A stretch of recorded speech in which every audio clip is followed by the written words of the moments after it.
Del Rosario. Get ready because we prepared a lot of great content for you to make the day even better. And hello, I'm Moni Tuzon, bringing you a wave of positivity and a splash of happiness. I'm Ann Asis Carrillo. Let's dive into some serious fun, and more fun. Of course, we hope you found some inspiration. And good vibes. Every day is a beautiful day! On BNC, the Billionario News Channel. This is the scorecard where you score the latest news and in-depth views. I'm Anton Rojas, and this is tonight's roundup. On the scorecard tonight, feel like you're somebody who has that desire. Tell us about your experience. Get ready for a thrilling clash, thrilling hostilities, and keep your eyes on the prize. Sports is our business, and business is our sport. This has been the scorecard. 10 p.m. on BNC, the Billionario News Channel. At BNC, morning means business.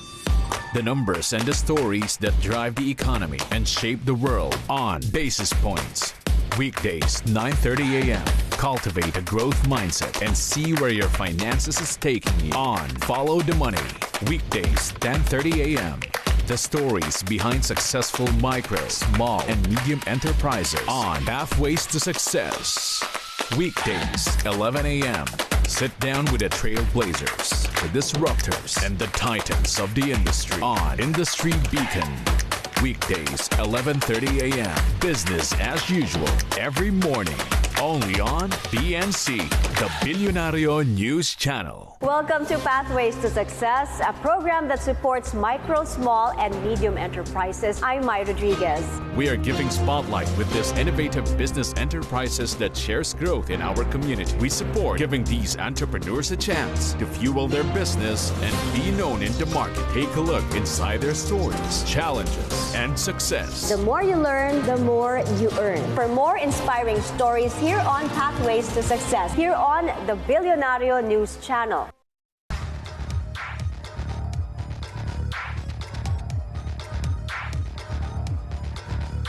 Good morning, I'm Maiki, Oreta, and welcome to Industry Beacon, where we shine a light on the trailblazers, the disruptors, the industry leaders shaping our future. Here with me today is my co-host, Jack Madrid. Thanks, Maiki. Here at Industry Beacon, we are not just talking about success stories. We're diving deep into the hearts and minds of the leaders in their respective industries and to see what drives them.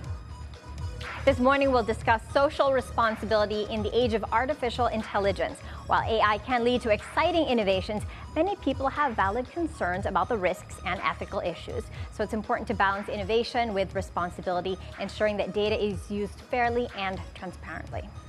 How exactly can innovation be inclusive? And how important is social responsibility in using AI? With us today is Gina Romero, the founder of Mettamatch. Hi, good morning. Hi, Gina. Nice to have you with us. Okay, Gina, let's start by talking about social responsibility in the context of AI and why do businesses need it?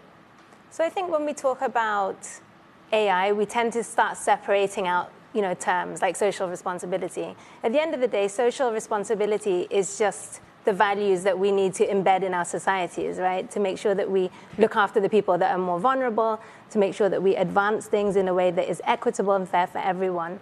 When we start thinking about AI, it gets a little bit more complicated because tools like AI basically allow us to scale up whatever we're doing outside of the tools. So if we're not fair, transparent, and making sure that we're ethical in how we build the tools, then the danger is that we just scale up the risks. Why do you think diversity is critical in the development of AI? So I think the topic of diversity in STEM has been a very long discussed issue. But when we're talking about tools like AI that can exponentially scale up, this becomes not just an economic loss, but really a societal risk.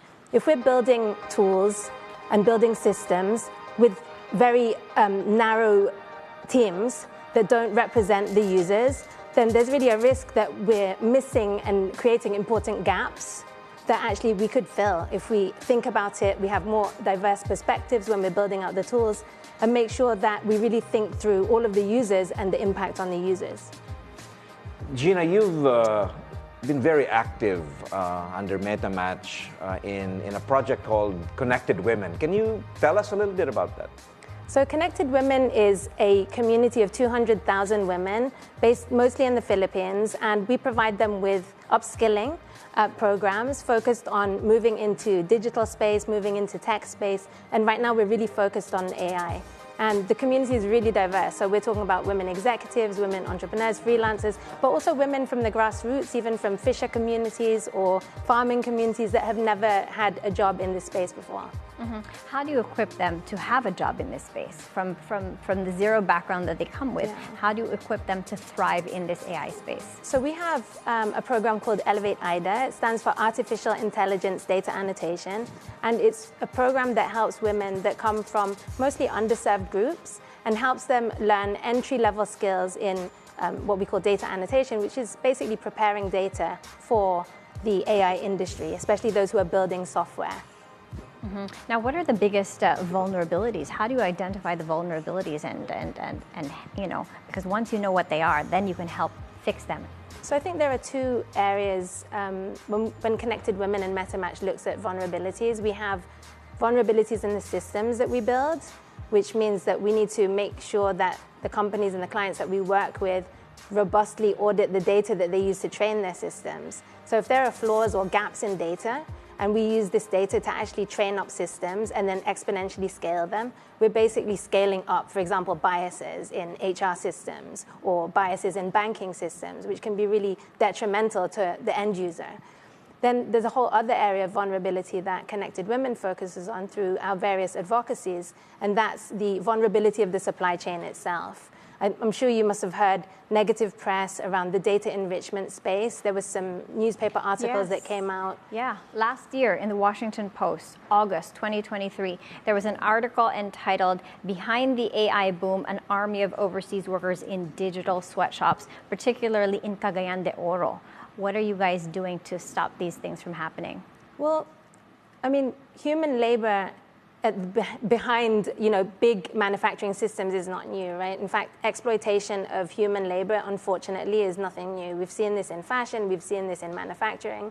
Unfortunately, it's now transferring over into this digital space. So what do we really want to do about it? We need to raise awareness that these workforce exists, because we can't protect them if people don't even realize that they're there. If you think about when you use tools, AI tools, technology systems, you often just imagine that it's just coded and sort of like, it's a technical team that builds this and it just gets pushed out. But actually, there's a lot of human labor still behind AI systems. And because this work is very much entry-level work, these workers are at risk of either not being protected at best or perhaps being exploited. So we advocate for the protection of the workers globally at different forums. And of course, Mettamatch as an ethical data services company, our goal is to really be a case study for how this type of work can be done well commercially at scale, but also doing social good. It's a very important point you bring up, Gina, that AI can only be as good as the data. After all, it's all about data. Data that needs to be structured, organized, accurate, and free from bias.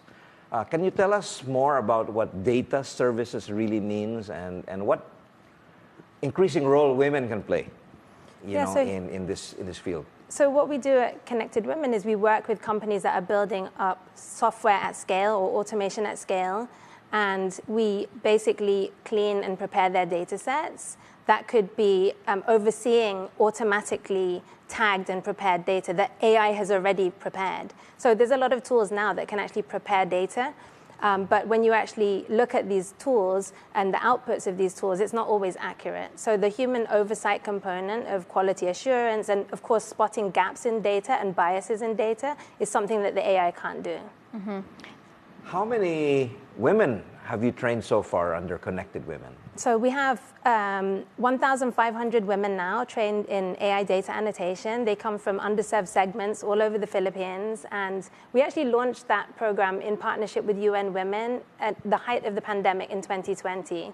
And we've since been able to scale it out, work with private sector partners like the Aboitiz Foundation, And we're really looking at scaling that program up because we believe that these jobs are the jobs of the future. Gina, you mentioned the Aboitiz Foundation. Your roster of clients includes Facebook, Microsoft, Google, Ateneo de Manila, Aboitiz Power, Aboitiz Equity Ventures, PLDT Smart, and Union Bank, to name a few, on a practical level. Can you tell us about what you do for them in the context of ethical data? So we've worked with these partners over the many, many years that Connected Women has been around. In fact, we started in Singapore in 2013, so the Connected Women part of the business is not new. Some of them we've worked with on programs. So we worked with Meta for 6 years on a program which was digital upskilling for Facebook and Instagram tools for business. So it was really focused more on the entrepreneurial side of things. And then we started moving more and more to the AI space. So really now our programs are very much focused on upskilling for AI. And the latest program is in partnership with Gcash, and it's called Elevate Gale. And that's for freelancers, entrepreneurs, and professionals. And it's really for generative AI skills. What kind of skills would you recommend to the women listening in this, transformative world of Gen AI? How can they prepare for future careers? So everything is changing, right? I mean, we really cannot even imagine, I think, in many ways, what the future of jobs will look like. So it's very difficult to prepare when there's so much uncertainty. But I think there are certain things that we know will happen. Like this communication skills will become increasingly important. If you think about how we interact with tools now, it's natural language, right? You don't so much need to be able to code, although coding is still important, but to be able to interact with the tools, there's a lot of no code. So when you talk to tools like OpenAI's tools, ChatGPT or Gemini, you're really conversing like a person. But communication skills are not all equal. So, if you're giving instructions to an AI, you need to make sure that you can communicate what you want, the outputs that you want, and what you don't want in very clear, concise ways. So I think communication skills is very much overlooked still. And of course, that ability to adapt and learn, because every single day there's new features, there's new tools. It can be quite overwhelming. So I think those are the two that I would focus on the most. And talking about the gender gaps within the AI space, you have a big focus on women. Can you talk to us about why that is? What are the, how many more women are there in this space? I mean, men than women in this space, and why the focus needs to be on getting more women on board? It's really challenging when you talk about the lack of diversity in tech, right? This is something that's being discussed all the time, and there doesn't seem to be a definitive answer, and there's definitely no definitive solution because we still have this problem decades on. In fact, in some spaces, it's actually getting worse. So this is something that experts all over the world are trying to solve. But I think when we look at AI, we really have the opportunity to shift this.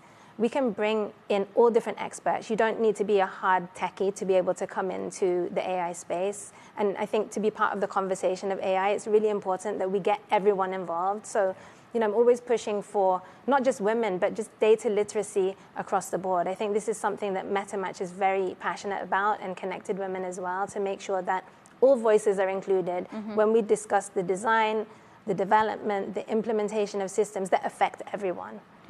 How do you think organizations in the Philippines can do a better job in ensuring that they're building AI solutions that are inclusive and free from biases? I think the first question is, are you building an inclusive workplace? Because at the end of the day, anything that you translate into tools is really going to come from your own policies, your own, the way that you look at diversity in your company in general. So, one of the simple things that we push for many years at Connected Women and Mettamatch is your workplace inclusive? Are you offering protections to people that need, or even privileges to people that need certain types of privileges to be able to participate in that workforce? Flexible work, remote work is something that we have been talking about for decades. During the pandemic, I think it opened people's eyes to the possibilities of this type of work. And unfortunately, we're seeing some rolling back now. But if you want more women in your workplace, I think you really need to consider flexible work options, mainly because women still carry the heaviest burden of unpaid care work. But of course, that should also count for anyone who is caring for children or family members. So I think we need to start first and look at, are we an inclusive company? Are we doing everything we can to make sure that we're inclusive to women, to all genders, and everybody that we want to enroll into our vision and our mission? And then we need to translate that into tools. Now, you know, ethical AI in itself seems like a first world concern. How do you bring it to fore in the Philippines, and how do you, you know, strengthen the case for the need for ethical AI in a country where our concerns are very immediate as a developing nation? I mean, we are massive, massive users of tools, right? Social media tools, all of the online tools. We're really massive adopters of these tools, and we're massive users of these tools. So it is actually a primary concern, because the users of our tools will be impacted by the way that they're developed and built. So there are examples of AI from really huge companies being built in such a way that they've overlooked really important things that would effectively impact whole regions, not just individual people. I mean, if you think about a passport checking tool that allows you to upload a photo automatically to get your passport approved, there are instances where Asian photos have been rejected because they say that a person's eyes are closed. Or there are examples of, and you can see these online, of tools that sort of make your photo more professional, and Asian women have been turned into Caucasian women with blue eyes. So this shows that there are major flaws. There are biases built into data sets because they've been built maybe outside of the region and not tested extensively here, but the impact is actually going to be on certain groups of people that were not considered. Gina, can you share an example of where diversity in an AI team or an AI project led to a significantly better outcome or business solution? Well, this isn't even necessarily even AI, but if you think about platforms like LinkedIn, for example, and you look at how a profile is built, where you have to put, you know, year by year your experience in your jobs. Historically, women or those who take time out of the workplace to take up homemaking or caregiving responsibilities were systematically biased against because they have gaps in their career. So I saw something on LinkedIn not so long ago where they actually added a career break. So you can actually populate your data with a career break, and then it gives a better flow of your resume. So simple things like that that happen within tools can actually have a significant impact because it shifts the way people think, it shifts the perception of how you are as a perhaps professional that took time out, and it also collects the right data so that these tools can then be used to improve systems if you scale it up using tools like AI. In your opinion, just going back to the topic of upskilling and right skilling, which I think are still underestimated, what other suggestions you have would you have in the context of, you know, this growing trend towards automation? I'm very excited about the future. I think that automation has the potential to empower us as humans, you know, to do better work and to improve a lot of things that we broke in the past. I do think that we are underestimating severely the challenge that we have in preparing everyone for this work and for the changes that are coming. So I think that every individual needs data literacy, AI literacy on the most basic level. And when I say every individual, I mean people in the grassroots, because fisher folk, farmers will rely on data, tools that use data, right, for monitoring and everything else. So they need to understand how these work. Even common citizens need to understand how their data is used and how this might affect them. And then all the way up to policymakers. I think that there's still a very deep lack of clarity around how these tools even work. If you ask any of the 1,500 women that graduated through Connected Women how AI works, they can explain it. But I wonder how many CEOs and leaders can. Given the exposure that you've had with your focus on connected women, what are the changes that you want to see on a policy standpoint, and even perhaps in terms of an educational standpoint, from the high school to the university level, the changes that you'd like to see to make a bigger impact in ethical AI? Well, everyone has a role to play here, right? I mean, it's really difficult to roll out an upskilling at this scale. So everyone has a role to play. I mean, I teach everyone that I get in front of how to use generative AI, from my community to people in my household around my home. So I think everyone can do that. Learn it yourself. Self-learning, I think, is the best thing that you can do. And I think that we need to be very careful when we craft policies to make sure that, I mean, even the AI frameworks that we're seeing all over the world, lots of them lack gender lens. Lots of them lack a clear focus on people that are coming from marginalized groups. There are some frameworks coming from UNESCO, from the UN, that are really focusing on the human rights aspect of governance around AI. But I think a lot of the frameworks that we look at do not include these critical factors. So I really hope that these vulnerable groups are really considered, because it really is a massive societal impact that we're going to experience if we don't actually build those protections in now. Yeah. Gina, what more support do you need? Because, I was just thinking, I'm inspired by the work that Connected Women is striving to achieve. But what kind of support do you need from organizations to scale that further? How do you go from 1,500 to 15,000 to 150,000?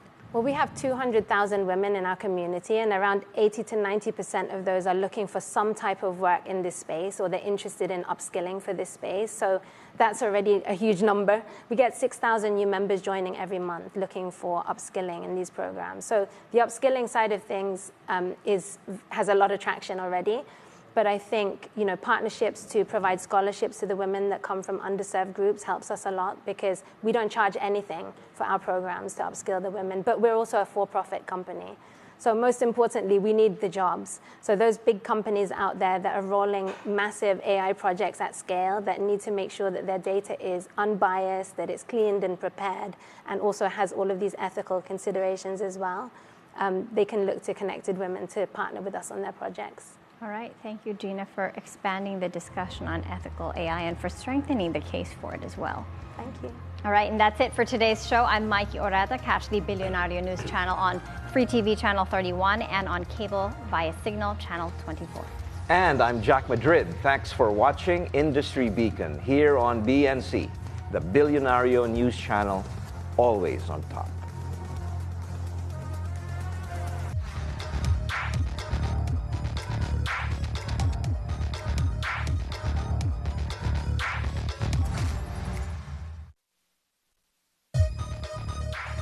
A platter of positivity. Good morning, you beautiful people. It's a brand new day, and you know what that means. A cup of the hottest information. And we're ready to shake the world with fresh news. And a slice of what to expect for the whole day. The Vermonts are here.